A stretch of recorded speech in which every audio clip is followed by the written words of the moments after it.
Apakah kata insya Allah termasuk sumpah? Tentu saja tidak. Insya Allah itu adalah kalimat memang diperintahkan kita. Artinya begini, insya Allah itu kalau Allah inginkan. Jadi bukan sumpah. Kita dianjurkan memastikan sesuatu dengan kalimat insya Allah. Jadi Indonesia sedikit ada pemahaman yang harus diperbaiki ya. Insya Allah ini seakan-akan kalau ragu. Salah. Insya Allah itu berarti pasti saya datang. Jadi itu insya Allah. Ya, kalau dia tidak datang maka dia harus minta maaf. Bila mana melanggar janji yang menggunakan kata insya Allah. Maksudnya apa? Apa hukumnya kali? Ya tetap harus diminta maaf. Kalau tidak bisa minta maaf. Saya sudah jelaskan dari awal kaidahnya. Minta maaf, ya sampaikan kenapa, kemudian minta keridhoannya. Bagaimana kira-kira janjian kapan waktu lagi? Mengapa surga dan neraka dijaga oleh malaikat? Karena tanpa izin Allah tidak ada yang dapat memasuki keduanya. Yaitu keinginan Allah subhanahu wa ta'ala. Tidak boleh kita memprotes kata-kata kenapa terhadap perbuatan Allah ini sesuatu yang peka dalam akidah ya. Kenapa harus ada surga? Kenapa harus ada neraka? Kenapa babi haram? Kenapa Allah cuma ciptakan laki-laki perempuan, tidak ada jenis kelamin yang lain? Ya, itu haknya Allah sebagai pencipta. Kita sebagai makhluk tinggal mempelajarinya, gitu kan? Ya, sebagaimana memang malaikat bukan cuma jaga surga dan neraka, malaikat juga menjaga bumi. Ada malaikat yang menurunkan hujan, ada yang menggantikan siang malam, ada yang meniupkan ruh di rahim perempuan, ada yang mencabut ruh. Kan banyak yang menjaga lautan. Memang banyak sekali. Ya, bisa dibaca dalam surah Al-Ma'arij, surah Al-Buruj.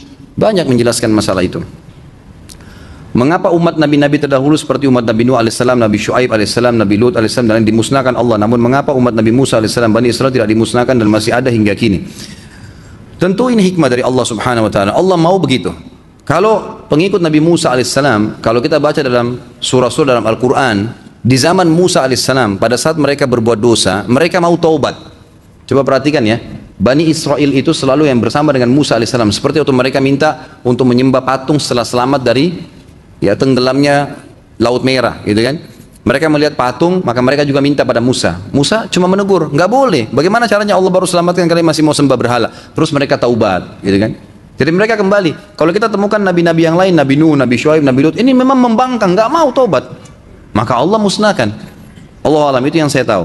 Benarkah ada nabi yang mati dibunuh dengan cara ditenggelamkan yang bernama Hanzalah bin Safwan? Apakah nabi dan kisahnya ada dalam Al-Quran? Saya tidak tahu kalau soal ini. Ini baru pertama kali saya tahu. Saya tidak pernah ada tahu namanya Nabi Hanzalah. Kalau nama sahabat ada, gitu kan? Apakah anak-anak orang kafir yang mati muda akan menjadi wildanun mukhalladun? Tentu saja tidak. Wildanun mukhalladun itu wildan artinya anak laki-laki, mukhalladun yang dikekalkan. Ini khusus pelayan surga. Sekarang sudah ada mereka sama dengan hurun in, bidadari. Yang sering ulama bahasakan bidadari dan bidadarah, gitu kan? Itu memang mereka di surga. Jadi anak-anak yang meninggal masih belum balik ini memang jadi ahli surga nanti. Cuma kalau mereka meninggal dalam keadaan kufur, yang ada adalah mereka akan diuji oleh Allah Subhanahu wa taala pada hari kiamat untuk melihat apakah mereka masih fitrah atau tidak. Mereka masih mereka masih tahu kenal Allah atau tidak. Karena semua orang yang lahir di muka bumi ini pasti dalam keadaan fitrah, mengenal Tuhannya, mengenal Allah Subhanahu wa taala. Kata Nabi SAW, kullu mauludin yuladu alal fitrah. Semua yang lahir di muka bumi dalam keadaan fitrah, kenal Tuhannya Allah. Fa'abawahu yuhawidanihi, nanti kedua orang tuanya Yahudi menjadikannya Yahudi kalau memang orang tuanya Yahudi, au yunassiranihi, atau menjadikannya dia sebagai Nasrani kalau orang tuanya Nasrani, au yumajjisani, atau menjadikannya penyembah api kalau memang orang tuanya penyembah api. Jadi memang mereka fitrah. Kata ulama dari hadis ini, nanti hari kiamat Allah SWT akan menguji hamba-hamba yang meninggal sebelum balik ini. Kalau mereka masih dalam keadaan fitrahnya mengenal Allah, maka mereka akan masuk ke dalam surga. Tapi mereka jadi penghuni surga, bukan wildanun mukhalladun. Karena itu bidadara sudah diciptakan lain sendiri. Dalam surah Sajdah 15 dan 16 ada sepenggal ayat yang artinya lambung mereka jauh dari tempat tidurnya. Apa maksudnya? Maksudnya mereka tidur, tinggalkan tempat tidur untuk sholat malam. Tatajafa junubum anil madaji'i, jadi menjauh lambung mereka dari tempat tidur mereka, ya, karena mereka bangun sholat tahajud. Ini ciri-cirinya hamba Allah yang rajin sholat malam. Surah Yasin ayat 38, dan matahari berjalan ke tempat peristirahatannya. Itu adalah keputusan dari yang Maha Kuasa, yang Maha Mengetahui. Apa maksudnya Ustaz? Malah matahari tetap akan berputar, ya. Matahari sendiri itu memutari sebuah tempat yang tentu sampai sekarang para ilmuwan yang terakhir saya dapatkan informasi menemukan bahwasanya matahari pun memutari sebuah tempat yang mereka masih mengatakan titik kabut susu. Tapi mereka pun tidak tahu apa itu, karena banyaknya bintang-bintang dan matahari yang miliaran jumlahnya mengelilingi tempat tersebut. Allah Ta'ala mungkin itu lebih tepat dengan makna ayat. Lebih afdal mana sholat tarawih dikerjakan setelah sholat isya, apa di pertengahan malam bersama sholat tahajud dan witir? Tentu saja di awal malam setelah isya, karena Nabi SAW contohkan tarawih dikerjakan habis sholat isya. yang beliau kerjakan kemudian beliau akhirnya tidak keluar lagi keesokan harinya kan, itu habis sholat isya. Ya, jadi beda dengan yang malam hari. Tapi kalau ada orang yang mau melambatkan dengan sholat malam boleh saja. Dan Allahu alam, ya, pendapat tentang masalah sholat tarawih dan sholat malam ini khilaf di antara ulama, dua pendapat. Yang pertama mengatakan yang sudah tarawih nggak ada lagi sholat malamnya, gitu kan?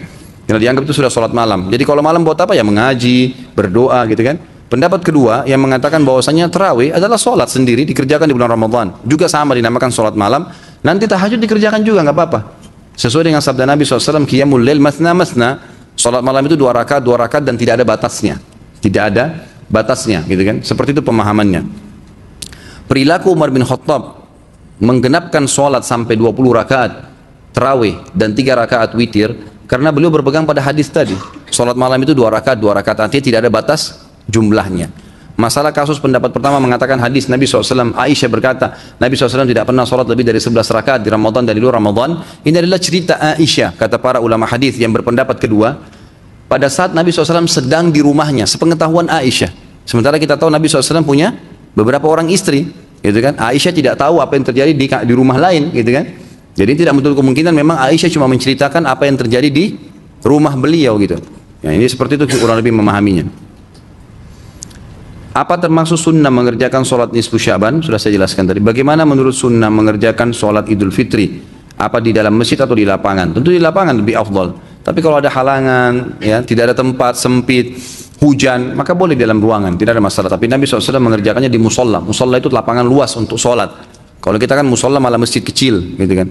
Nah, dalam Islam tidak ada kecil atau besar, ya masjid namanya. Musola adalah lapangan yang luas. Afdalnya di luar tentunya. Lebih afdal mana sholat tarawih 11 rakaat atau 23? Ya tergantung kemampuan, tidak bisa kita mengatakan afdaliyahnya ya. Karena memang khilaf ulama tentang masalah hukum mengerjakannya, sebagaimana saya jelaskan tadi. Pada kesempatan ini saya ingin memohon Ustadz ikut mendoakan agar diberi kelancaran, kemudahan dan keselamatan untuk istri dan anak saya yang insya Allah akan menghadapi persalinan Jumat lusa. Saya juga ingin bertanya, kewajiban dan sunnah apa saja yang harus saya lakukan terkait kelahiran anak? Kewajiban yang Allah SWT perintah dan sunnah Nabi SAW yang beliau lakukan kepada anak-anaknya. Ini pertanyaan kemana-mana ini. Hah? Apa hubungannya dengan sumpah? Tapi malam terakhir apa boleh buat? Jangan ditambah lagi ya, ini masih banyak yang belum dijawab. Baik, insya Allah semoga Allah SWT memudahkan urusan anda dan juga istri dan anak anda, dan insya Allah seluruh muslimin, bukan cuma anda. Dan saya selalu ajarkan di majelis-majelis saya, kalau kita lihat seseorang yang butuh doa, baik dia berbuat kebaikan supaya dia makin menjaga, bisa ada orang lagi ke masjid, ya Allah mudahkan dia sampai meninggal menjalankan itu, kita doakan. Karena kalau dia kerjakan betul dengan doa kita, maka sampai dia mati kita dapat pahalanya hanya dengan nitipin doa, gitu kan? Itu besar sekali fadilahnya. Sama halnya kita terlintas orang yang tidak pakai jilbab misalnya, atau ada orang berbuat dosa, kita berdoa, ya Allah berikan dia hidayah, dan semua orang yang seperti dia di muka bumi, semoga Allah kasih hidayah ya Allah. Kalau Allah kasih hidayah kita dapat pahalanya tuh. Jadi doakan. Nah kalau ada teman kita yang minta doa seperti ini, ya insya Allah istri anda akan dimudahkan Allah melahirkan, dapat anak yang soleh, dan seluruh muslimin yang akan melahirkan di muka bumi. Jadi kita bukan berharap 1-2 pahala, tapi semuanya. Sebagaimana sabda Nabi SAW, siapa yang mendoakan muslim yang lain ya, maka dia akan dapatkan setiap muslim 1 pahala. Jadi kalau sekarang 3 miliar muslim, 3 miliar pahalanya. Kalau mengatakan ya Allah ampuni seluruh muslimin dan muslimat, itu luar biasa. Apalagi yang hidup dan yang sudah mati, berapa miliar pahalanya itu. Terus kemudian apakah sunnahnya kalau lahir anak begitu lahir? Khilaf di antara ulama tentang perilaku. Yang pertama masalah azan. Kalau iqamah memang hadisnya lemah. Kalau azan Ibnu Qayyim mengatakan masih boleh mengazankan kuping bayi. Azan kecil, tidak usah teriak-teriak. Karena ada orang subhanallah azan 1 ruangan bayi. Gitu. Jadi diazankan kecil di kupingnya kalaupun mau dikerjakan. Dan Ibnu Qayyim sebutkan itu dalam dalam buku beliau Tuhfatul Walud fi Ahkamil Walud ini, dan juga disebutkan hadis Tirmidzi, dan Tirmidzi mengatakan hadis ini hasan sahih. Cuma Syekh Albani memang mendhaifkan hadis ini, tapi memang masih kena khilaf di antara ulama ya. Kalau saya cenderung azan itu masih ada, saya pribadi ya. Sementara iqamah memang hadisnya lemah. Dan yang kedua, anda memberikan nama yang baik di hari ketujuhnya, kemudian mengakikahnya kalau anak laki-laki 2 ekor kambing, boleh jantan boleh betina, umurnya minimal setahun, kalau domba 6 bulan, kalau anak perempuan 1 ekor kambing. Kemudian sementara menunggu fase dari lahir sampai 7 hari, hari ke-7 akikahnya ditahnik, kunyah kurma yang halus sekali, kemudian masukkan setelah halus di langit-langitnya, biarin dia mengisap selalu tiap hari kurma itu dalam 7 hari tadi. Jika seorang terdakwa bersumpah, apakah hakim wajib menerima sumpahnya? Ya, tentu saja. tetap kembali pada hukumnya, diterima sumpahnya gitu kan. Tapi dalam pengadilan di sini ulama mengatakan dibolehkan seorang hakim mengumpulkan data tentang dia. Kalau ditahu orang itu pembohong, saya bilang, kayak sumpah itu diterima pada saat orang ini memang kita tahu jujur, gitu kan, memang benar.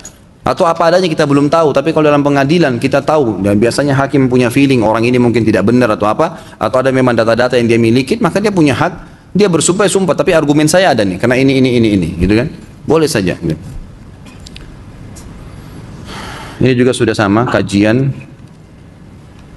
Kita melakukan perjalanan dan menetap selama seminggu, apakah kewajiban sholat Jumat tetap terhitung gugur? Tentu saja gugur, kecuali Anda sedang berada di satu tempat dan memang bertepatan tidak ada kegiatan mau sholat Jumat, maka dikerjakan Jumat itu. Dulu saya pernah pacaran, setelah kenal dakwah ini akhirnya saya memutuskan untuk mengkhidbah wanita tersebut. Tapi orang tua wanita tersebut menolak karena keluarga kita manhajnya berbeda. Apa hukumnya orang tua yang melarang anaknya untuk menikah? Ya dia berdosa kalau tidak ada udzur syar'i. Tapi kalau ditolak, cari yang lain. Sudahlah, gitu kan. Ini keluar dari belenggu itu.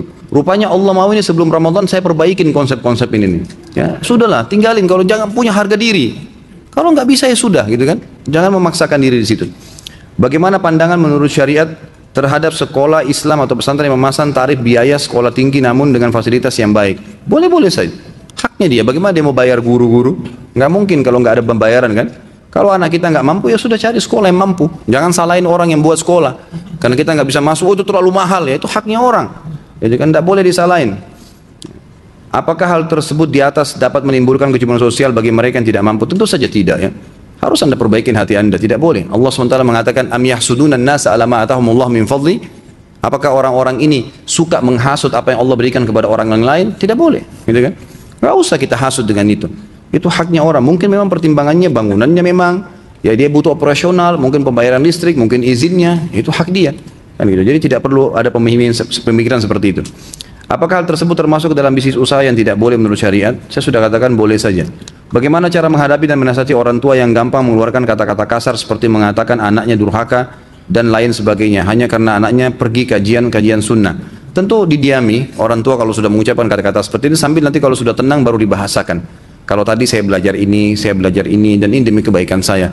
Banyak anak-anak yang pergi malah ke bar, ke diskotik. Mana ini tidak baik. Saya alhamdulillah ke kajian. Mestinya ibu dan ayah mengizinkan dan baik. Coba ambil ridhonya, berikan hadiah, seperti itu. Tapi tidak boleh dibantah ya. Walaupun mereka mengucapkan kata-kata yang tidak benar. Afwan, anak bertanya tidak sesuai dengan tema. Dari Ta'adi ini. Ustadz, insya Allah berapa bulan lagi anak akan menikah. Mohon doanya.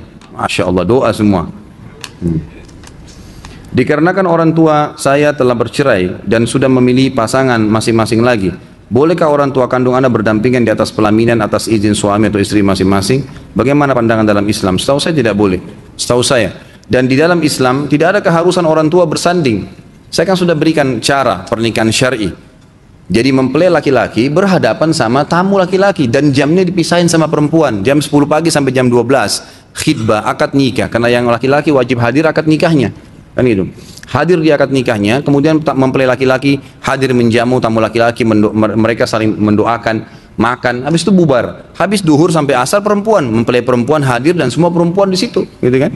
Sudah saya jelaskan bahwasanya tidak ada keterangan dalam syariat kita mempelai perempuan dipajang di depannya laki-laki. Hanya orang pada lihat, oh cantik ya, oh ini ya, oh badannya begini, terus dibeda-bedain sama istrinya dia nanti, gitu kan? Enggak perlu. Ada orang berdalil mengatakan, oh karena pernah ada wanita mengkhidbah atau menawarkan diri kepada Nabi SAW lalu Nabi menikahkannya di depan orang. Loh ini kasusnya berbeda. Ini perempuan datang di pengajian langsung nawarin, ya Rasulullah, ya saya ingin anda nikahi saya. Hibah, saya hibahkan diri saya di depan orang. Tiba-tiba dia datang, maka Nabi SAW melihat tidak ada hajat, Nabi diam. Lalu ada sahabat berdiri mengatakan, saya Rasulullah akan nikahi dia. Lalu Nabi SAW nikahkan dia. Tapi ini kasus ya, dibandingkan dengan umumnya pernikahan Nabi SAW dengan istri-istrinya, sahabat-sahabat dengan istrinya, memang tidak pernah mereka menikah dipajang istri di depan laki-laki, nggak pernah, gitu kan? Bahkan kita tahu Zainab radhiyallahu anha yang mantan istrinya Zaid bin Harith, anak angkatnya Nabi. Waktu sudah cerai dengan Zaid, lalu Allah menikahkan Nabi SAW dengan Zainab agar keluar sebuah hukum syar'i, tidak apa-apa ayah angkat menikahi mantan istri anak angkatnya, gitu kan? Itu terjadi. Maka waktu Zaid mengantar Nabi SAW, karena Zaid ini tidak pernah pisah dengan Nabi. Waktu akad nikah, ada Zainab kelihatan, ini mantan suaminya nih, ya, anak angkatnya Nabi. Nabi SAW suruh turunkan hijab. Ini waktu masalah akad nikah. Padahal ini mantan suaminya ya.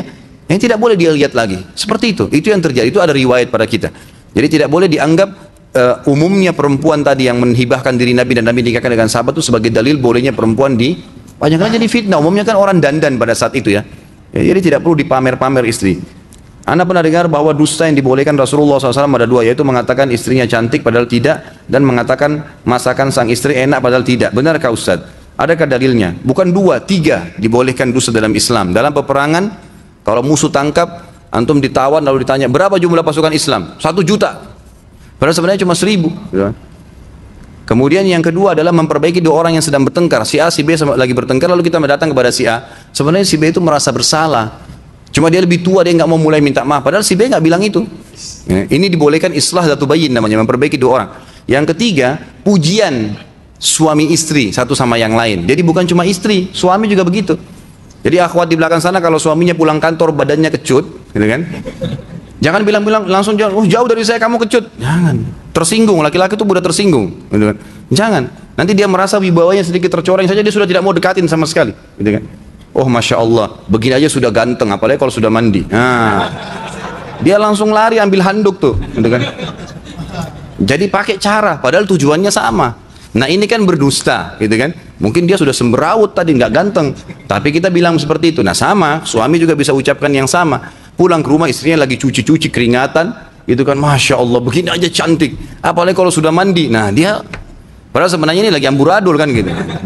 Apa? Makanan asin, asin, enak nggak? Enak, memang enak, cuma keasinan kan? Tapi lain kali garamnya kurangin ya, gitu aja kan? Jadi bisa kita katakan enak. Di sini maksudnya.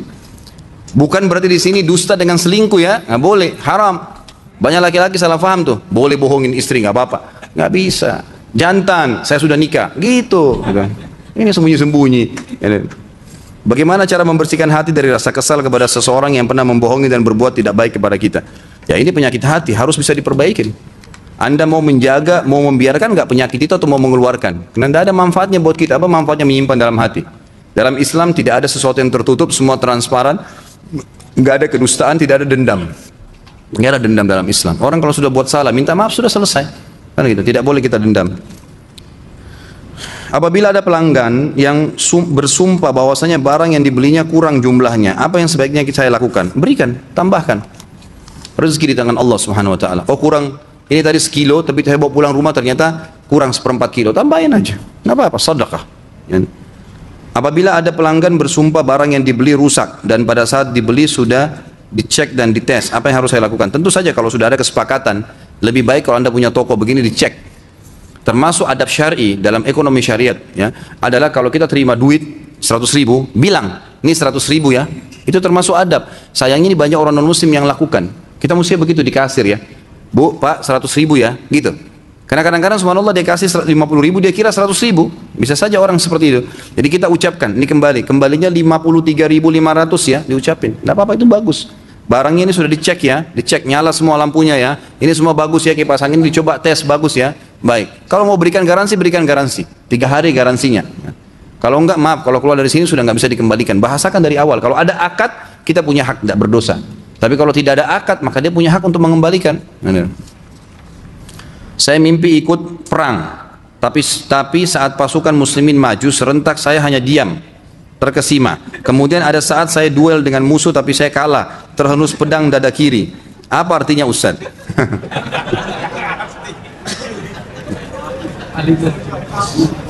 Allahu a'lam. Saya mau tanya dulu, sebelum tidur ini berpikir perang nggak? Lah betul memang. Karena Ibnu Sirin mengatakan mimpi itu ada pengaruh dengan fikiran yang kita bawa pada saat sebelum tidur. Kalau orang bertengkar, dia bisa bawa pertengkaran dalam mimpinya, kan gitu. Orang lagi syahwat bisa terbawa dalam mimpinya, gitu kan. Orang lagi transaksi, lagi senang, dia bisa bawa dalam mimpinya. Maka dalam takwil mimpi itu perlu ditanya banyak hal. Dan memang saya sarankan mimpi-mimpi seperti ini tidak boleh sembarangan dijelaskan, gitu kan. Nggak boleh sembarangan dijelaskan. Yang jelas secara makna global, kalau Anda memang mimpi ikut berjihad bersama muslimin itu satu hal yang positif. Satu hal luar biasa, berarti hadir dalam peperangan bersama muslimin, gitu kan. Mudah-mudahan satu waktu memang betul. Kalau masalah Anda berperang melawan musuh kemudian tertusuk, itu tanda kebaikan, mati syahid, gitu kan. Berarti semua insya Allah positif saja, ya. Tidak ada masalah, tidak ada hal yang negatif di sini. Yang negatif kalau orang lagi berperang Anda lari pulang. Nah itu. Itu berarti berbahaya. Karena lari dari medan perang dosa besar, gitu kan? Kurang lebih seperti itu. Di negara kita ada satu sumpah yang lazim dilakukan biasanya untuk jabatan. Ya sudah ini ya tadi di bawah Al-Qur'an. Saya pernah berjanji kepada istri untuk pulang kampung tapi tidak bersumpah dengan nama Allah. Apakah saya harus membayar kafarah dan puasa 3 hari? Tidak. Kalau berjanji tidak, gitu kan? Insya Allah tidak masuk di situ.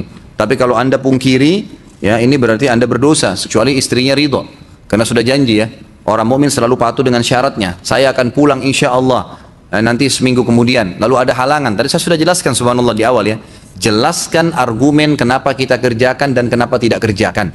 Maaf belum bisa karena ada kerjaan. Sampaikan apa adanya. Oh kamu tidak sayang gini-gini. Itu alasan saya dan ini benar saya berkata. Selesai, gitu kan? Jangan biasa merasa dihantui ketakutan nanti dipercaya nggak ya? Nggak usah.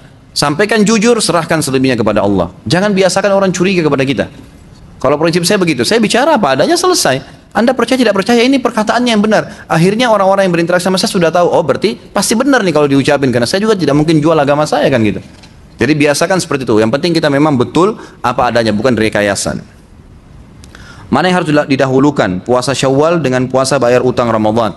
Tentu saja utang Ramadan. Tetap utang Ramadan. Dan saya selalu setiap tahun, tentu ini waktu dari Masjid BI dulu kemudian kita pindah di Al-Azhar. Memang biasanya habis selesai Idul Fitri itu saya selalu menerangkan dulu tentang apa yang harus dikerjakan pasca Ramadan. Setelah Ramadan itu apa sih yang kita harus lakukan?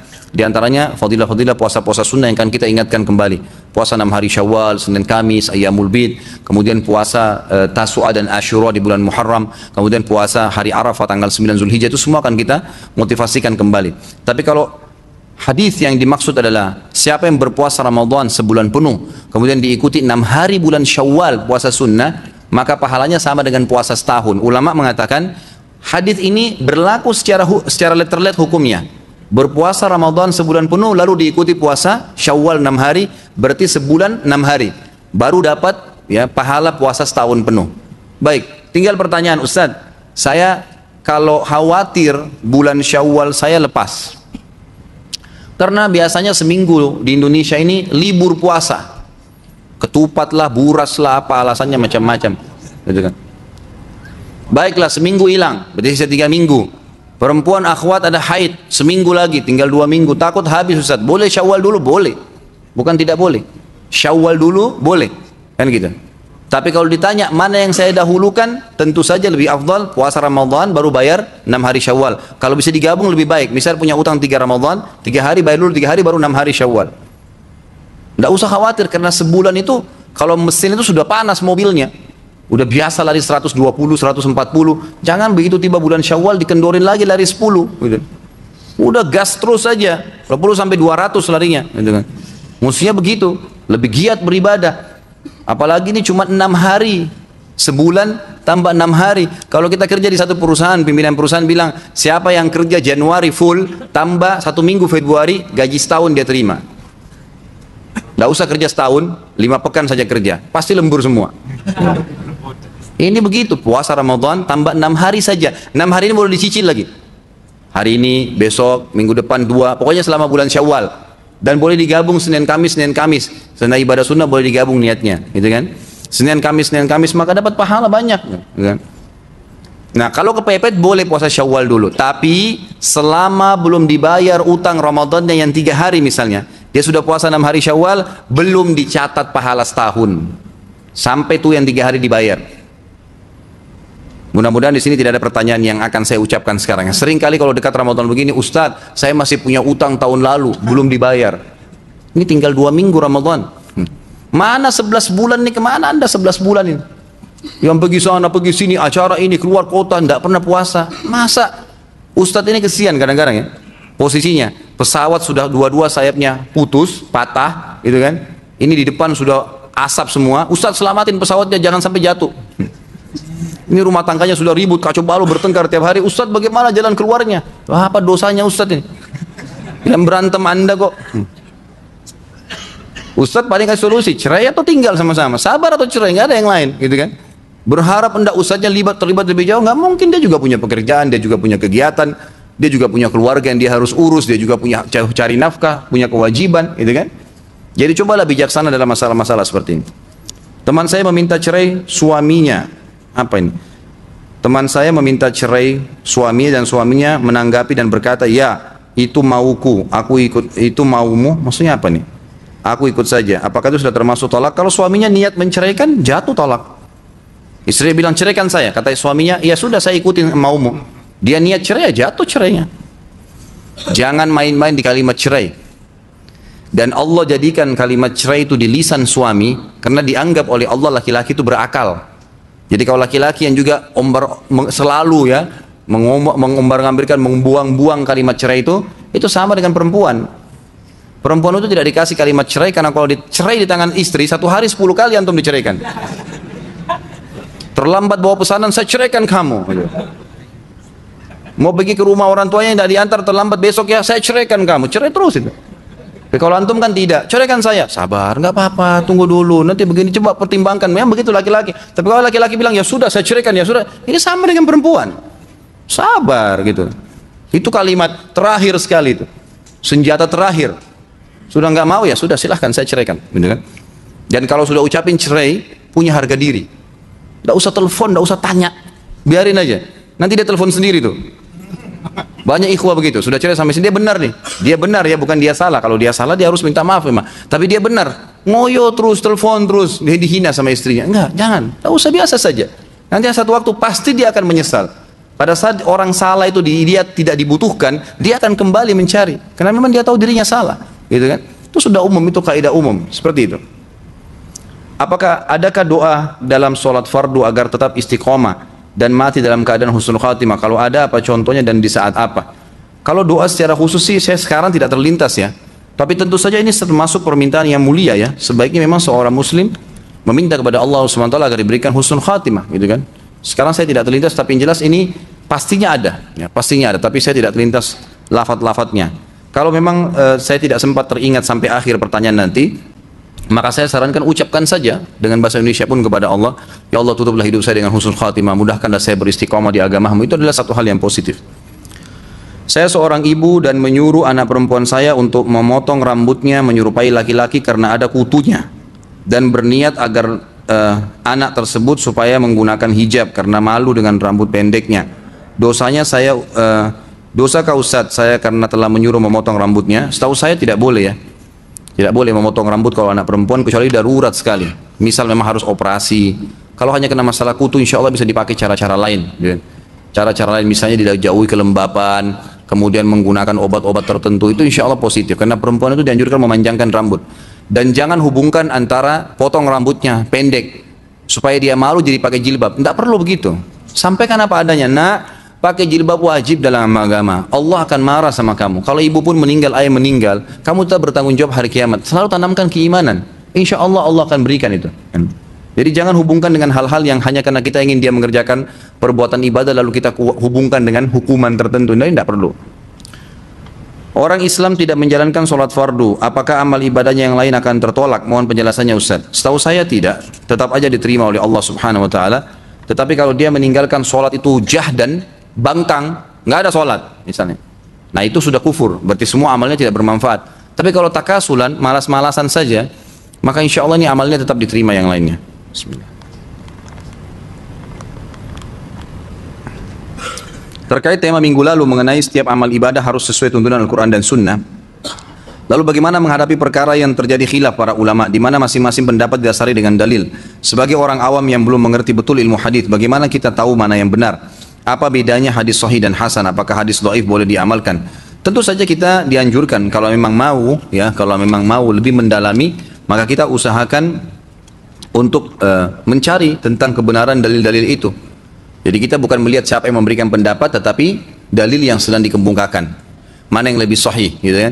Sekarang ini sudah cukup banyak ya di antara buku-buku ulama yang memang khilafiyah yang diangkat itu sudah diterangkan. Seperti misalnya madhab Syafi'iyah, Hanabilah, Hanafiyah dan Malikiyah, 4 madhab yang masyhur ini. Dulu, di zaman dulu waktu belum ada teknologi seperti sekarang, itu memang setiap pengikut madhab berpegang teguh pada madhabnya. Karena memang mereka belum tahu argumennya imam-imam yang lain, karena jaraknya terlalu jauh gitu kan. Kalau sekarang sudah jelas semua dalilnya. Kalau Anda sebagai penuntut ilmu, Anda bisa temukan tuh dalilnya.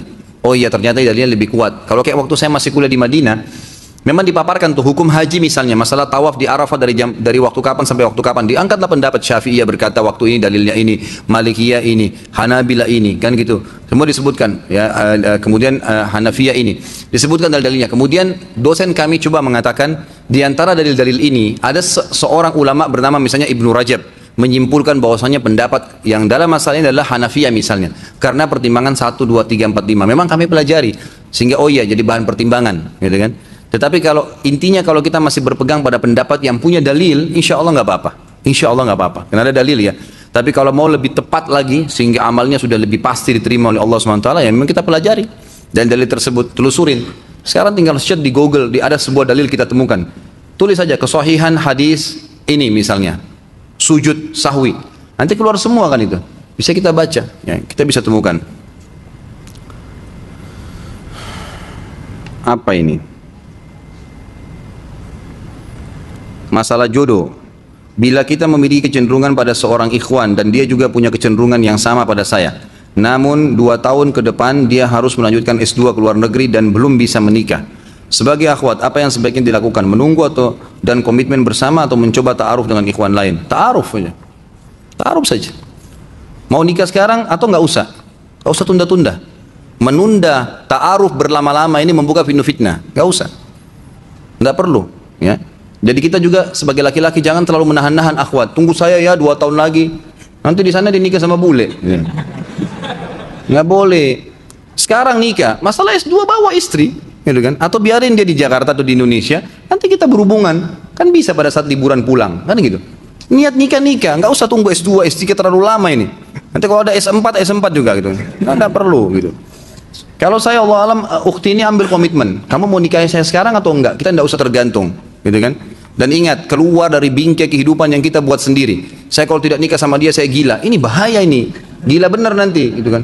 Sudahlah, kalau nggak bisa ya nggak bisa. Minta sama Allah, sujud di malam hari, ya Allah, kalau ini orang baik mudahkan, kalau tidak hilangkan dari hati saya, supaya hati kita tuh bersih, gitu kan. Jadi begitu caranya. Saya ajarkan begitu supaya lebih tepat ya.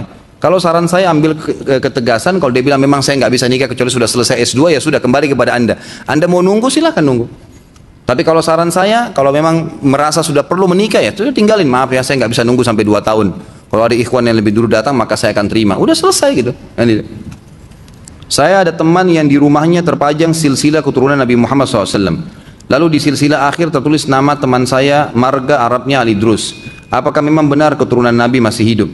Tentu saja benar, tapi saya tidak tahu silsilah ini benar atau tidak ya. Cuma apakah sekarang di Indonesia ada turunan Nabi? Ya ada tentunya, gitu kan? Tentu saja, di seluruh dunia bisa saja. Kalau dia mengaku turunan Nabi dan benar dia punya silsilah, ya tentu saja. Itu tidak ada masalah. Kalau dia dusta itu urusan dia sama Allah, tapi kalau dia benar memang berarti ada, memang ada. Ya, karena Nabi SAW keturunannya akan ada sampai hari kiamat. Bahkan Imam Mahdi yang akan keluar dalam pemahaman sunnah adalah turunan Nabi SAW. Kata Nabi SAW, akan keluar dari keturunanku nanti yang mendapat julukan Mahdi dari kota Madinah, yang seluruh poster tubuhnya, paras wajahnya seperti saya, kata Nabi. Jadi alisnya, kulitnya, hidungnya persis seperti Nabi, rambutnya sama, dari turunan Nabi SAW, warna kulitnya sama, poster tubuh sama, tapi akhlaknya tidak sama dengan akhlakku. Karena memang tidak mungkin orang sama dengan Nabi SAW kan gitu. Yang Allah akan mengubah dia dalam sehari semalam. Jadi memang turunan Nabi itu ada, dan kita selalu baca dalam salawat kan. Allahumma salli ala Muhammadin wa ala alihi wa Allahumma salli ala Muhammadin wa azwaji wa dzurriyyatihi kama shallaita ala ali Ibrahim, kan ada dalam salawat itu. Ya Allah, berikanlah salam kepada Nabi Muhammad SAW, istri-istri dan anak-anaknya. Memang ada keturunannya itu. Apakah ada larangan memberi foto atau gambar pada player brosur dengan maksud memberi informasi pada pembicara, sumber, ustadz hadir dalam event tertentu, dan apakah hukumnya, ada dalil syar'inya? Kalau darurat dan memang tanpa itu dia tidak dikenal, sebagian ulama masih mengatakan hampir sama dengan paspor. Paspor, KTP, ijazah, karena darurat dibutuhkan, gitu kan? Ada pendapat yang mengatakan boleh, tapi kalau bisa kita hindari jauh lebih baik, gitu kan? Sama ustadz ini, kita lebih tonjolkan tentang momen yang mau dibahas, gitu. Itu lebih baik. Mohon doa untuk kesembuhan bapak saya yang sedang opname di rumah sakit. Semoga Allah sembuhkan insyaallah. Syafahullah. Ketika kajian Talha bin Ubaidillah diriwayatkan bahwa putrinya yang bernama Aisyah bermimpi setelah 30 tahun penguburan ayahnya. Talha mengadu karena kuburannya dirembesi atau digenangi air. dan Aisyah disuruh membongkar kuburan ayahandanya dalam keadaan jasad masih utuh segar dan dipindahkan ke kampung halamannya di Basra. Pertanyaannya, bukankah ruh Talha bin Ubaidillah sudah di alam barzah dan tidak merasakan jasad beliau? Orang mati syahid kan jasadnya utuh, kan dia mati syahid, dan sudah kita jelaskan bahkan judulnya adalah syahid yang berjalan di muka bumi. Jadi yang dimaksud dengan jasadnya tidak dimakan oleh tanah, para nabi-nabi, syuhada dan penghafal Quran nantinya kontak dengan jasadnya masih ada, gitu kan? Seperti itu memahaminya. Apakah boleh memindahkan makam? Bagaimana hukumnya jika pemindahnya dikarenakan ingin disatukan dengan keluarga mayit yang sudah meninggal supaya bisa dikumpulkan sehingga mudah berziarah? Bisa saja. Kalau ada alasan-alasan syar'i, di antara alasan syar'i adalah terlalu jauhnya kuburan tersebut atau berada disatukan dengan orang-orang kafir misalnya, itu boleh, tidak ada masalah, gitu kan? Atau memang tempat tersebut memang tidak layak, sering longsor, itu boleh saja, gitu kan? Tidak ada masalah. Buat ikhwan akhwat, alhamdulillah telah launching aplikasi hadis 9 imam di Android, Sahih Muslim, Sahih Bukhari, Muslim, Musnad Ahmad, Muwatta Malik, Jami' Tirmidzi, Nasai dan Abu Daud, Ibnu Majah dan Darimi. Aplikasi ini sangat mudah, cukup search keyword yang ingin kita cari, maka akan dimunculkan hadis dan terjemahnya. Direferensikan pula hadis dan riwayat imam yang lain yang terkoneksi. Jazakallah khair, ya. Kabar baik ini semuanya gratis, 0 rupiah. Yang penting pastikan antum punya kuota, gitu. Baik, jazakallah khair beritanya. Apakah sholat tahiyat awal dan akhir di sholat ketika membaca salawat Nabi dengan menggunakan Sayyidina Muhammad atau tidak menggunakan Sayyidina? Tidak menggunakan Sayyidina, karena tidak ada riwayat yang menyebutkan Sayyidina. Ini semua cuma dikarang saja. Jadi tidak ada satupun riwayat yang menyebutkan istilah Sayyidina. Allahumma salli ala Muhammadin wa ala ali Muhammad dan seterusnya. Dari riwayat Imam Ahmad dan Ibnu Majah bahwasanya ketika Nabi Ibrahim AS dilemparkan ke dalam api, mulailah semua hewan melata berusaha memadamkannya kecuali cicak yang justru meniupnya atau meniup api yang membakar Nabi Ibrahim AS. Diriwayatkan Abu Hurairah, barang siapa yang membunuh cicak dengan 1 kali pukulan ditulis baginya 100 kebaikan, dan barang siapa yang membunuh pada pukulan atau bantingan yang kedua baginya lebih sedikit dari itu, dan barang siapa yang membunuhnya pada pukulan ketiga lebih sedikit daripada itu. Saya masih belum memahami hikmah perintah membunuh cicak. Bukankah cicak tidak membahayakan dan mengurangi populasi nyamuk? Bagaimana jika kita sudah mulai sholat berjamaah di masjid, ternyata baru menyadari ada kotoran cicak di dekat tempat sujud? Sahkah sholatnya? Ini malam ini kemana-mana pertanyaannya nih, ya. Ini masalah sumpah, ya. Ini tanya masalah rumah tangga, tanya masalah sholat. Baiklah, malam terakhir. Hadis ini hadis sahih. Sama halnya kita bertanya, kenapa Allah ciptakan babi? Kalau tidak boleh dimakan, tidak usah diciptakan sekalian. Itu akal-akalan kita manusia. Kenapa sholat asar 4 rakaat? Kenapa enggak duhur juga 4 rakaat sama-sama siang? Kenapa enggak satu saja Allah kasih? Daripada jam 12 sama jam 4, lebih baik jam 2 siang sekalian 4 rakaat. Loh, Allah maunya begitu. Gimana caranya kita sebagai makhluk memprotes Allah? Nggak bisa. Iman itu artinya meyakini dan mengikuti semua apa yang diperintahkan oleh Tuhan Allah SWT. Itu memang iman. Kalau masalah hikmah, bisa ada atau tidak ada. Tanpa ada pun tetap kita menerima hukum Allah SWT. Nanti hikmah-hikmahnya datang setelah itu, gitu kan? Allah Subhanahu wa taala memang menciptakan cicak, memang dia makhluk yang diciptakan dan dia butuh makanan.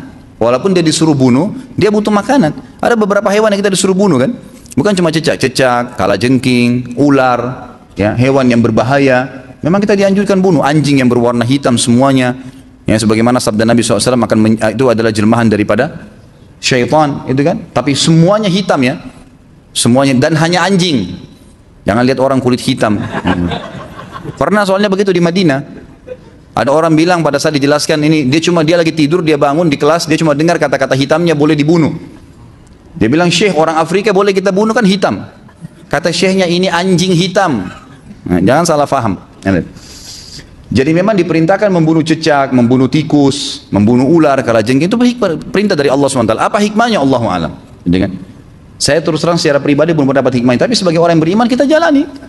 Kita jalani. Kalau satu waktu dengan berjalannya hidup kita dapat dengan ilmu teknologi canggih, ada hikmah-hikmah tertentu, ya alhamdulillah. Tapi tanpa itu pun tetap kita imani, gitu kan. Seperti itu. Kalau ada kotoran cicak, sesuatu yang kita tidak tahu memang dasarnya. Kita lihat pada saat sudah bangun dari sujud atau rakaat pertama, pas rakaat kedua kelihatan ada seperti kotoran cicak. Ragu, pindah tempat. Bisa kita melangkah ke kanan atau ke kiri, gitu kan. Itu bisa pindah. Itu satu jalan solusi yang disampaikan oleh para ulama fikih. Jadi kita bisa pindah. Dan masalah sebelumnya kita kalau tidak tahu sempat tersentuh itu tidak ada hubungannya. Itu berhubungan dengan masalah orang tidak tahu. Sah saja sholatnya.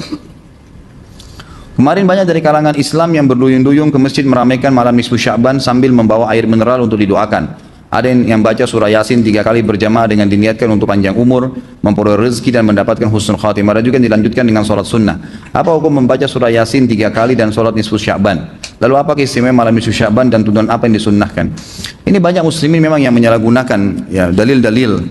Jadi mereka tidak memilah mana dalil yang sahih dan mana dalil yang lemah, apalagi hadis-hadis yang palsu. Hadis yang menjelaskan tentang masalah adanya sholat di nisfu Sya'ban, sholat secara khusus namanya sholat nisfu Sya'ban itu tidak ada.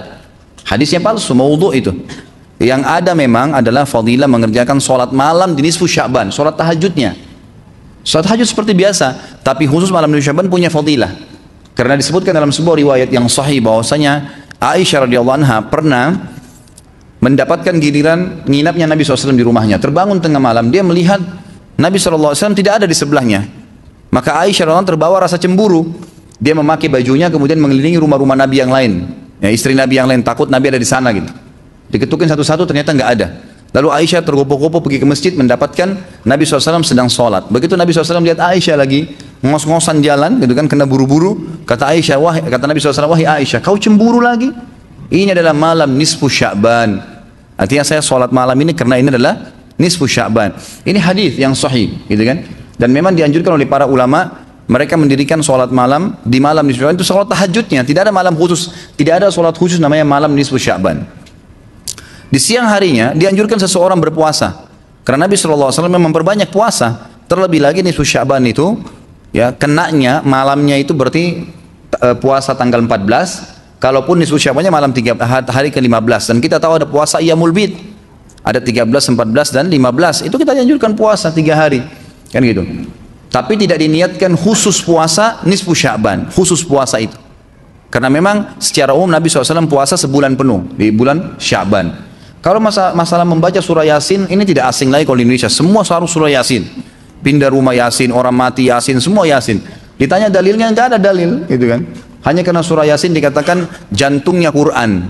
Itu pun hadis yang lemah, karena dalam sanadnya ada orang yang pendusta, gitu kan. Tapi ini diamalkan. Kalau kita mau mengaku pengikut Nabi Muhammad SAW yang murni, maka tidak mengamalkan apa yang tidak dicontohkan oleh Nabi SAW. Apalagi membawa air, kemudian secara khusus dibacakan atau dihidupkan dengan surah Yasin, belum pernah ada contoh. Belum pernah ada contoh. Allahu a'lam. Saya tidak menyalahkan ya. Yang mau kerjakan itu silahkan, itu hak dia. Tapi saya pribadi menyarankan, apalagi jemaah yang ikut dengan pengajian saya atau yang mendengarkan ceramah kita, murnikan ibadah kembali kepada Nabi SAW. Nabi SAW tidak menghembuskan nafas terakhir kecuali sudah mengajarkan semua yang kita butuhkan. Jadi tidak perlu ditambah. Kalau kita tambah seperti kita sedang mengatakan, maaf Rasulullah saya lebih faham daripada anda.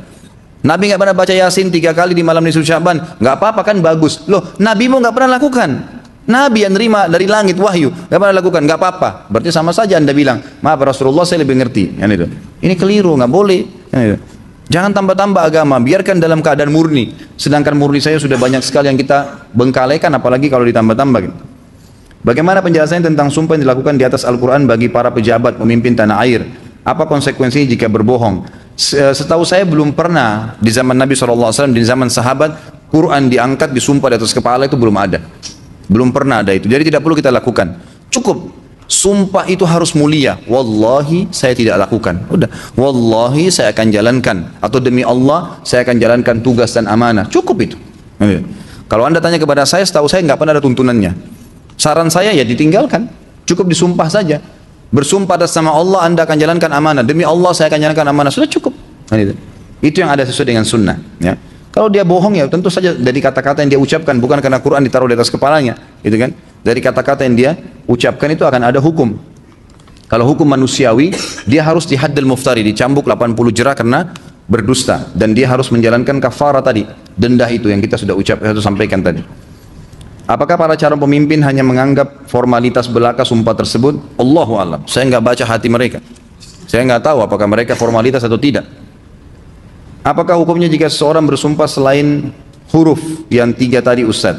Waw, ta, dan ba. Soalnya di daerah anak kebanyakan masyarakatnya kalau ingin menguatkan perkataannya mereka memakai huruf lam, lillahi, Apakah ini termasuk sumpah atau gimana Ustaz? Lillahi nggak pernah ada lafaz sumpah begitu. Lillahi itu maksudnya untuk Allah. Jadi nggak masuk dalam sumpah. Kalau wallahi, tallahi dan billahi itu memang masuk kepada penggunaan nama Allah SWT. Lillahi itu berarti untuk Allah. Seperti misalnya beramal untuk Allah itu boleh. Jadi secara makna bahasa Arabnya tidak masuk ini. Sebagian diganti gitu.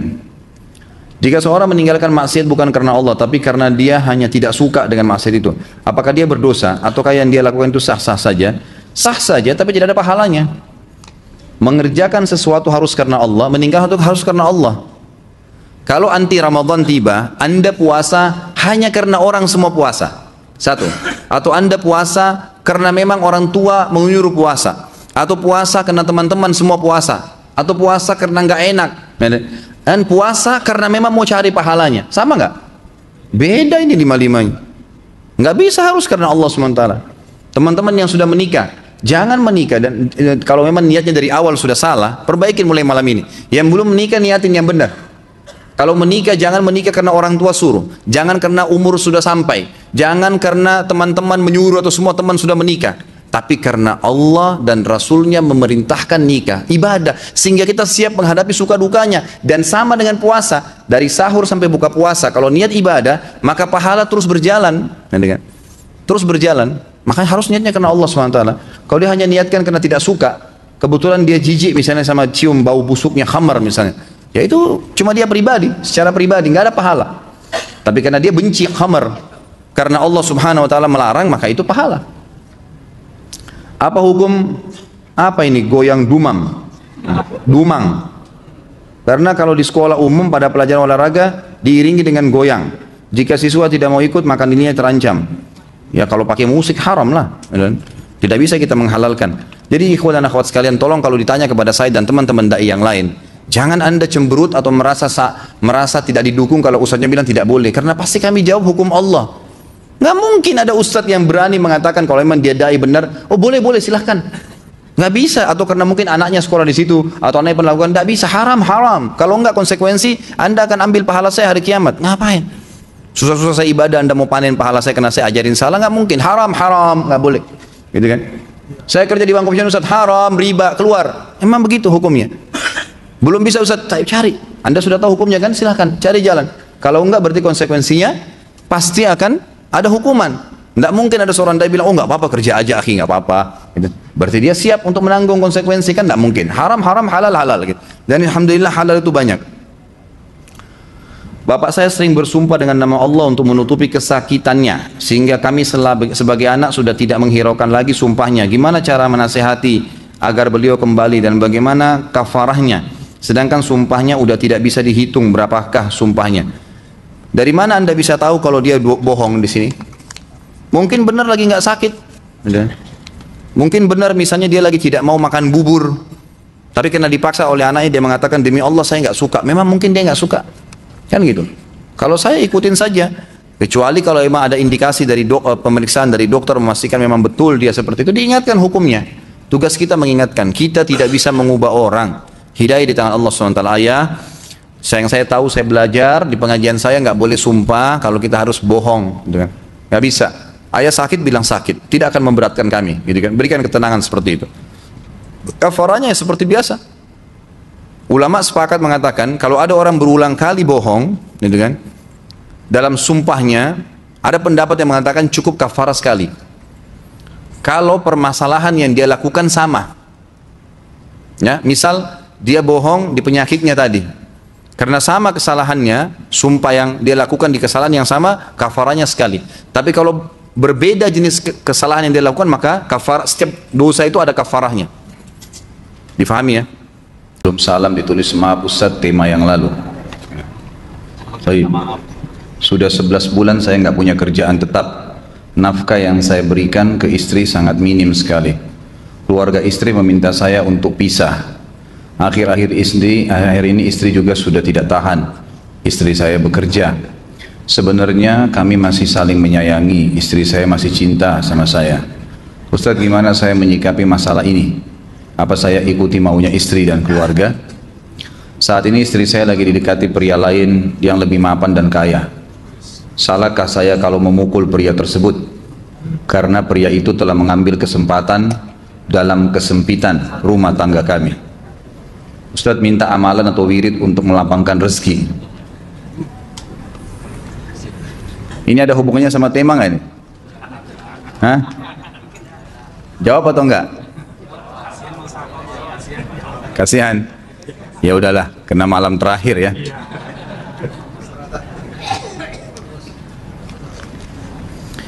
Yang pertama sekali, saya menyarankan Anda saran dari laki-laki ke laki-laki. Prinsiplah dan jangan merendahkan diri di hadapan wanita. Maksudnya begini, pada saat seorang wanita yang menjadi istri Anda membutuhkan Anda, tunjukkan kebutuhan kita 1000 kali daripada dia. Dia sayang, dia perhatikan, dia siap berkorban. Kita harus 1000 kali lebih hebat daripada itu. Laki-laki memang penaung. Tapi kapan dibalik? Kalau saya pribadi, kapan dia tidak butuhkan, menunjukkan kebutuhan, saya 1000 kali tidak butuh sama dia. Untuk apa Anda merendahkan diri di depan seorang wanita yang kalau memang dia tidak bisa menjadi seorang istri? Karena kapan wanita sudah menyombongkan diri di hadapan laki-laki, tidak akan ada wibawa sama sekali. Ini poin dulu dalam pembukaan. Dan selalu saya sarankan siapapun ikhwah yang minta saran saya dalam masalah rumah tangga, yang paling pertama ini saya ucapkan, saya bukan menyuruh Anda menjadi keras, bukan. Tapi saya mengajak Anda untuk punya prinsip dalam hidup. Wibawa, pemimpin rumah tangga. Dibutuhkan kita butuh, tidak dibutuhkan ya sudah. Masih banyak gantinya, dia mau ganti laki-laki lain, silahkan, ahlan wa sahlan, silahkan. Allah akan gantikan penggantinya yang lebih baik. Dan itu harus bisa kita punya prinsip. Memang begitu. Kalau ini kita terapkan dalam kehidupan kita, kita akan sangat mudah hidup. Terkadang subhanallah ada pengorbanan berat. Berpisah dengan meninggal, berpisah karena masalah dosa yang dilakukan oleh pasangan kita. Jelas haram. Kalau ada seorang istri hanya karena masalah suaminya kekurangan ekonomi mau berhubungan sama laki-laki lain, wanita apa ini? Cinta itu pengorbanan, kasih sayang. Bukan hanya pada saat mampu kemudian disayang, pada saat tidak mampu kemudian ditinggal. Subhanallah. Hati-hati, hukum Allah subhanahu wa ta'ala berlaku. Akhwat yang jadi istri, ikhwah yang jadi suami, harus tahu pasangan kita itu punya Tuhan sebagaimana kita punya Tuhan yang sama. Dan Allah itu maha adil. Memang dalam kehidupan kita ada naik turunnya. Dan makna cinta adalah pengorbanan. Itu sebenarnya.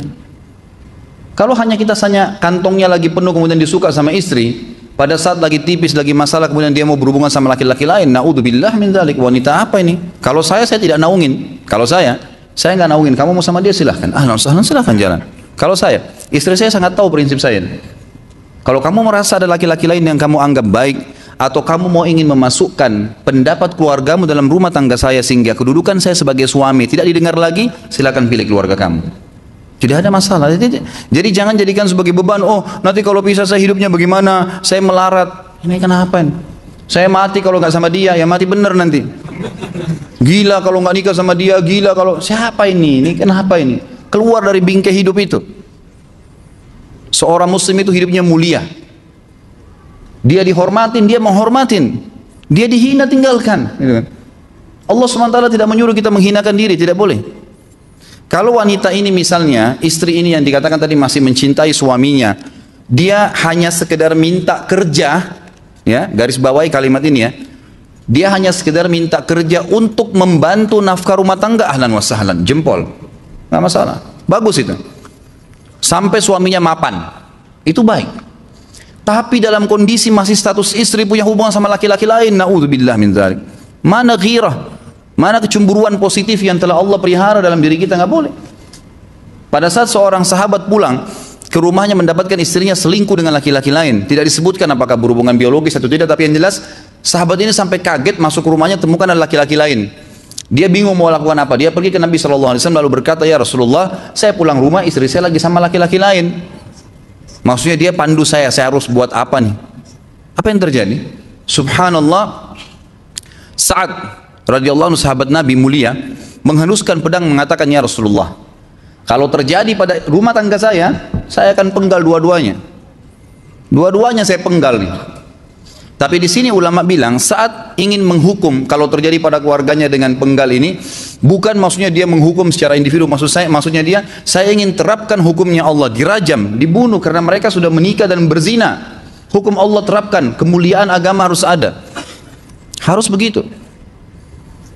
Seorang istri yang mau tinggal di bawah naungan kita sementara kita sudah berkorban di bawah terik matahari, sudah bekerja, sudah memilih dia dari sekian banyak wanita, kemudian dia mau berkorban, hormatin dia, junjung dia, lindungin dia, rangkul dia, gitu kan? Bela dia, memang harus begitu. Tapi kalau masih dalam naungan, kemudian sedikit himpit masalah ekonomi lalu berhubungan sama laki-laki lain, naudzubillah, jangan dipertahankan. Berbahaya sekali, gitu kan? Jangan Anda menjadi laki-laki lemah, gitu. Saya kemarin ditelepon oleh 2 orang sekaligus, subhanallah. Sahabat dekat telepon kepada saya, laki-laki. Ustadz maaf mau ngomong sebentar. Baik silahkan. Ustadz saya ini, istri saya pulang ke rumah ke kampung ayahnya ibunya, karena alasan mau ngurus ayah dan ibunya. Akhirnya saya sama anak-anak ditinggal di sini sendiri. Setiap kali saya panggil pulang, dia bilang sudahlah saya nggak mau pulang. Kalau mau nikah lagi silahkan. Dia bahasakan begitu. Bagaimana sarannya Ustadz? Saya bilang nikah lagi. Dengan tegas saya bilang nikah lagi. Kalau tidak terbuka pintu fitnah. Perempuan itu kenapa harus pilih orang tuanya? Tidak boleh secara syar'i. Nggak boleh. Sudah menerima akad nikahnya seorang laki-laki. Laki-laki itu yang dinomorsatukan di atas ayahnya. Nggak ada alasan. Kalau suami izinkan boleh urus orang tua. Kalau nggak bisa, nggak diizinkan tidak boleh. Nggak boleh. Bagaimana dia tinggalkan suaminya sama anaknya? Kaget itu saya katakan begitu. Iya, bahkan sekarang hukum poligami sudah wajib bagi Anda, nggak boleh. Wajib sekarang. Ini ragu mau melangkah seakan-akan poligami itu dosa. Padahal dia ditinggal oleh istrinya. Bagaimana bisa ini? Ada laki-laki seperti ini nggak punya prinsip. Harus melangkah. Dia sudah dapat jawaban saya dikasih. Ini Ustaz teman saya juga mau bicara. Masalahnya sama lagi. Ustaz istri saya tinggalkan saya, Ustaz kayak mau menangis. Sebentar, jangan pakai nangis laki-laki. Apa ini cengeng? Ditinggal wanita nangis, subhanallah. Orang nangis itu ditinggal meninggal Rasulullah SAW, ketinggalan sholat subuh berjamaah, itu nangis. Nggak jadi jihad, nah itu nangis. Ditinggal perempuan nangis, la ilaha illallah. Allah ciptakan perempuan lebih banyak daripada laki-laki. Ini bukan menurunkan martabat perempuan ya. Artinya harus seorang pemimpin itu punya wibawa. Nggak bisa, kalau nggak akan dianggap remeh nanti. Istri itu dinaungin, dilindungin, dididik, diberikan haknya ia. Berikan berlipat-lipat penghormatan sebagaimana dia berikan satu penghormatan, enggak apa-apa. Tapi jangan sampai menginjak martabat seorang pemimpin, enggak boleh. Akhirnya saya sampai bilang sama dia, "Akhi, ambil keputusan. Kamu mau balik sama saya berumah tangga di sini atau kamu pilih rumah orang tua kamu?" "Oh, saya pilih orang tua saya, baik, saya ceraikan kamu sekarang." "Assalamualaikum," tutup telepon. Selesai. Jangan lama-lama. Cengeng sekali. Udah sujud sama Allah, saya masih berat cintanya Allah. Ia minta kepada Allah subhanahu wa ta'ala. Ini gampang dihilangkan dari hati. Sebagaimana dia datang, dia bisa keluar. Gampang itu. Subhanallah ya, jangan terlalu mencintai dunia berlebihan. Kalau saran saya, kalau istri Anda ini tanya baik-baik, kalau kamu bekerja hanya karena mau bantu nafkah rumah tangga sekarang, ahlan wa sahlan. Silahkan. Selama pekerjaan halal, antar dia ke tempat kerjanya. Muliakan dia, jaga, jemput pada saat pulang. Anda pembelahnya, begitu. Tapi kalau berhubungan sama laki-laki, ada subhanallah suami depannya dia istrinya telepon laki-laki lain dan dia menerima itu. Mana ini? Dalam agama haram. Wallah haram itu hukumnya. Nggak boleh. Itu namanya dayuth dalam agama. Nabi SAW mengatakan Allah melaknat dayuth. Kata sahabat, siapa itu dayuth ya Rasulullah? Laki-laki yang tidak punya cemburu terhadap pelanggaran agama yang terjadi pada istrinya. Gimana caranya? Nggak boleh ini dalam agama Islam. Gitu kan? Makanya biasakan hati kita terisi dengan cinta kepada Allah SWT dan bukan cinta kepada manusia.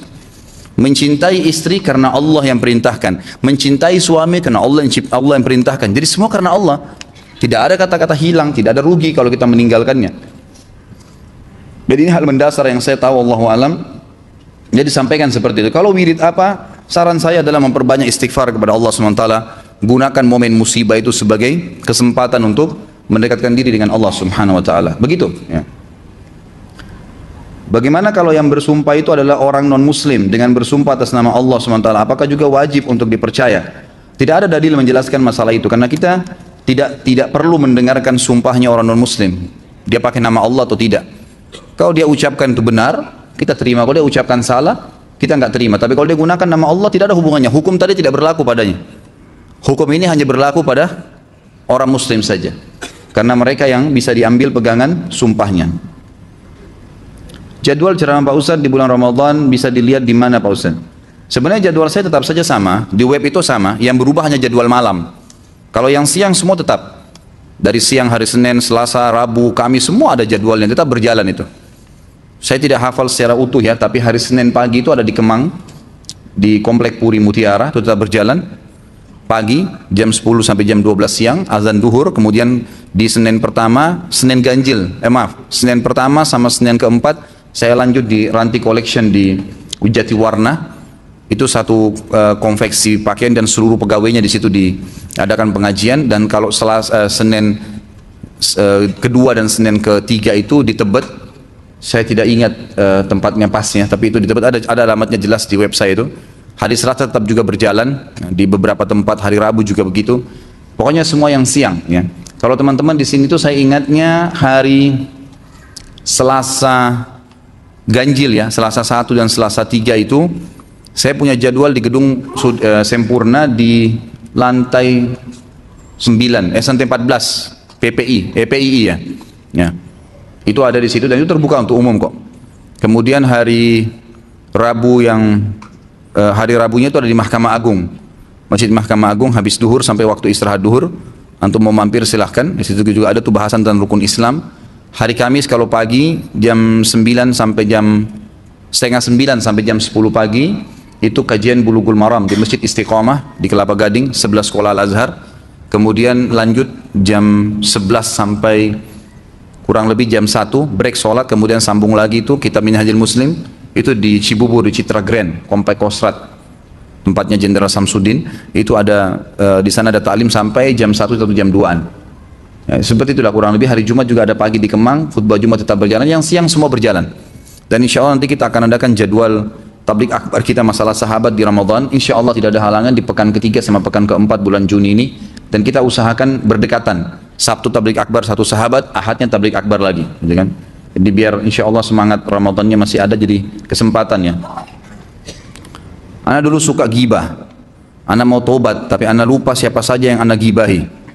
Dan kalaupun ingat, bagaimana cara meminta maaf karena bisa merusak hubungan. Meminta maaf secara umum, meminta maaf secara umum. Maaf ya kalau saya punya salah. Jadi dalam Islam juga kita dianjurkan tasatur, menutupi aib kita. Yang kita harus mengembalikan sesuatu itu kalau seandainya berhubungan dengan pengambilan benda materi, misal mencuri barang, maka selain minta maaf juga kita mengembalikan barang curiannya. Tapi kalau ghibah itu, maka ulama mengatakan meminta maaf dengan dia secara umum, kemudian kita coba memperbaiki orang-orang yang kira-kira kita ingat yang pernah kita sampaikan. Pasti kita ingat dulu, ada teman-teman dekat, oh ini si fulan yang pernah saya cerita pertama, ingat ya 2 tahun lalu saya pernah ceritain tentang seseorang itu keliru, saya yang salah, jadi jangan sampai kamu sebarin. Kamu ingat gak kamu pernah sampaikan ke siapa? Memang begitu konsekuensinya ya.